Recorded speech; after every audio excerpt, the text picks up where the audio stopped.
प्रभू येशू ख्रिस्ताच्या सर्वश्रेष्ठ नामात आपणांस अभिवादन. पवित्र शास्त्र बायबलमध्ये मत्तेकृत शुभवर्तमानाच्या 7व्या अध्यायातील 15व्या वचनामध्ये असे लिहिले आहे, खोट्या संदेष्टांविषयी जपून राहा.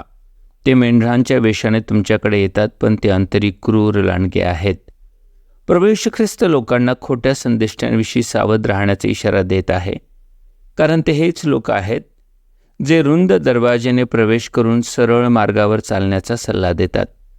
ते सांगतात की परमेश्वर दयाळू आहे व म्हणूनच तो दंडाज्ञा देत नाही. ते असेही सांगतात की परमेश्वराने मनुष्यांना जगातील सर्व वस्तूंचा उपभोग घ्यावा म्हणूनच बनविले आहे. तसेच मनुष्य आपल्या सत्कृत्यांनी व कर्मकांडांनी परमेश्वराला संतोषवू शकतो. असे लोक स्वतः तर नरकदंडास पात्र ठरतातच, परंतु दुसऱ्यांनाही खोट्या उपदेशांद्वारे भटकवण्याचे कार्य करतात.